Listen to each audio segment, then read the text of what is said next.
You opened that letter. Social Security gave you a 2.8% raise this year. Sounds decent, right? Here's the problem nobody's talking about. Your Medicare premium didn't go up 2.8%. It went up 9.7%. Your car insurance didn't go up 2.8%. It's up over 50% since 2022. And your groceries? Still 20% more expensive than 3 years ago, and they're not coming back down. So while Washington is patting itself on the back for that cost of living adjustment, your actual cost of living is laughing at it. Today, I'm going to show you, with real numbers from the SSA, Medicare, and the Bureau of Labor Statistics, why millions of retirees on fixed income are quietly falling behind every single year, not because they're spending too much, but because the system that was supposed to protect them has a silent leak.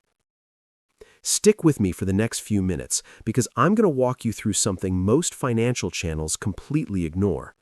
We're going to take a real $4,000 monthly retirement budget, the kind millions of Americans are living on, and show you exactly how, over just 4 years, that same lifestyle quietly costs over $5,200. Same house, same doctor, same prescriptions, same car. Over $1,200 more every single month. And here's the number that should stop you cold. According to the Senior Citizens League, the average Social Security check has already lost about 20% of its buying power since 2010. That's not a prediction. That's already happened. Where does it go? That's exactly what we're unpacking today. First, let's quickly understand what COLA actually measures, because this is where the trap begins. The Social Security COLA is calculated using something called the CPI-W. That stands for Consumer Price Index for Urban Wage Earners and Clerical Workers. Notice what's in that name: wage earners, working-age people. But you're retired. You're not buying the same things a 35-year-old office worker is buying. You're spending more on healthcare, more on prescriptions, more on supplemental insurance. And here's the kicker. Those categories rise much faster than the overall inflation number that determines your COLA.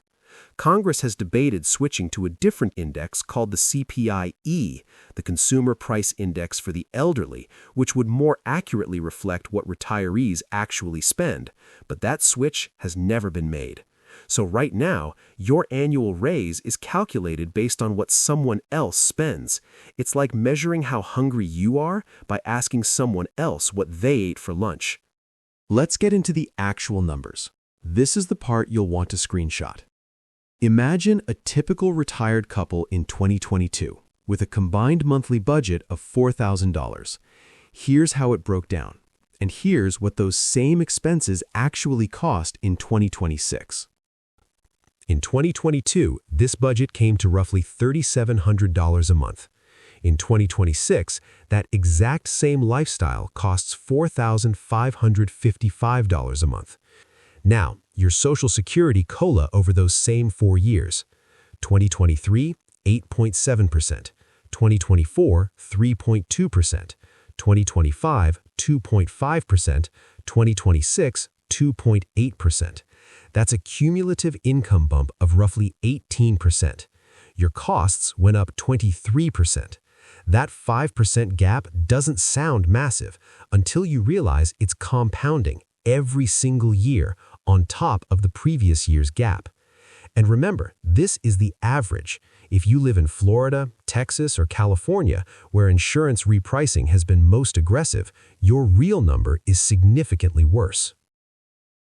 Now here's what makes this especially brutal. 3 categories are doing most of the damage, and they're all things you simply cannot cut out. Killer number 1, Medicare and healthcare. Here's a stat that should be on the front page of every newspaper.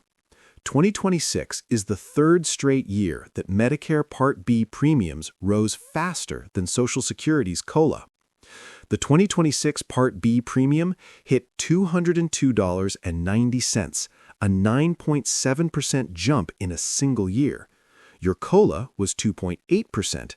Medicare alone ate more than 3 times your raise before you paid for a single prescription or doctor's visit. And according to the Medicare Payment Advisory Commission, 1 in 4 Medicare enrollees already spends at least 21% of their total income on healthcare costs alone. 1 in 10 spends nearly 40%. When you're on a fixed income and you get sick, that's not optional spending. You pay it or you don't get care. Killer number 2, auto and home insurance. This one blindsided millions of retirees, and the numbers are staggering. Auto insurance rose 10.8% in 2022, then 21.1% in 2023, then 18.7% in 2024. Cumulative, that's over 50% in 3 years. Some states, California, Florida, Louisiana, saw rates nearly double. Home insurance followed a similar path, rising roughly 28 to 30% cumulatively since 2022 at the national level, with some states hit far harder. You didn't do anything differently. You didn't have an accident. You didn't file a claim. The market repriced, and you absorbed it. Killer number 3, groceries. Yes, food inflation has cooled from its peak, but here's the thing people misunderstand. Prices slowed, they did not go back down. You're still paying 20 to 21% more at the grocery store today than you were in 2022. That's a permanently higher baseline every week, every month, every year going forward. In fact, the average household grocery spend in 2025-2026 is now around $170 per week, compared to roughly $120 just 5 years ago. That's $50 a week you're spending more just to eat the same food. Here's the part most people don't want to hear, because it means this isn't a temporary problem. The Senior Citizens League has tracked retiree purchasing power for over 2 decades. Their finding is sobering. Since 2010, the average Social Security benefit has lost approximately 20% of its real purchasing power. Not 5%, not 10%, 20%. And this gap compounds. Here's how it works in practice. Year 1, you cover the shortfall from savings. No big deal. Year 2, you cut a few luxuries. Fine. Year 3, harder choices start. Skipping a dental visit, delaying a prescription refill, turning down the heat. By year 5 or 6, financial planners call this the late retirement squeeze. Your savings buffer is thinner, your health needs are greater, and your fixed income is buying you less than it ever has. This is exactly why sound retirement planning now requires assuming healthcare inflation of 6 to 8% annually, not the general CPI rate. If you plan around the wrong number, you can run out of money doing absolutely everything right. Okay, I don't want to leave you just staring at a problem. Let's talk about what you can actually do right now. Strategy number 1, build a healthcare inflation fund. Separate from your general emergency fund, consider keeping 12 to 18 months of projected healthcare cost increases in liquid, low-risk savings. This cushions you when premiums jump, not if they jump. Strategy number 2, do a Medicare plan review every open enrollment. Every October 15th through December 7th, you can switch Medicare Advantage or Part D plans. Most retirees never do. A proper annual comparison can save hundreds, sometimes over $1,000 a year. Set a calendar reminder. Treat it like a bill. Strategy number 3, understand when to claim Social Security. If you haven't claimed yet, every year you delay past your full retirement age adds 8% permanently to your annual benefit up to age 70. In an inflationary environment, that 8% compounding on a larger base matters enormously over a 20 to 25-year retirement. Strategy number 4, add inflation hedges to your portfolio. Treasury inflation-protected securities, TIPS, and Series I bonds are specifically designed to adjust with inflation. They won't make you rich, but they won't let inflation silently drain your purchasing power either. For the fixed income portion of a retiree's portfolio, these deserve serious consideration.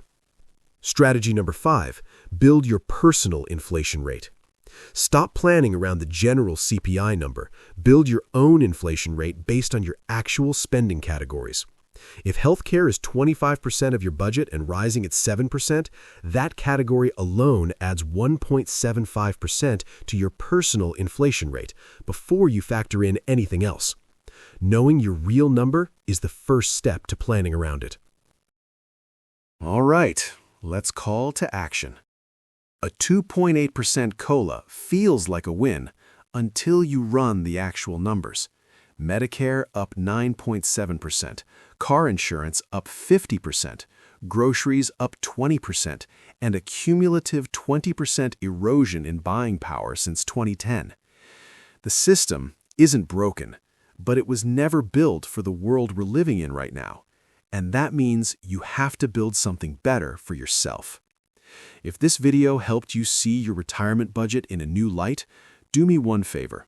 Share it with someone who needs to hear it. A parent, a sibling, a friend who thinks they're fine because their check went up 2.8%. Drop a comment below. Which budget category has surprised you the most in the past 2 years? I read every single one.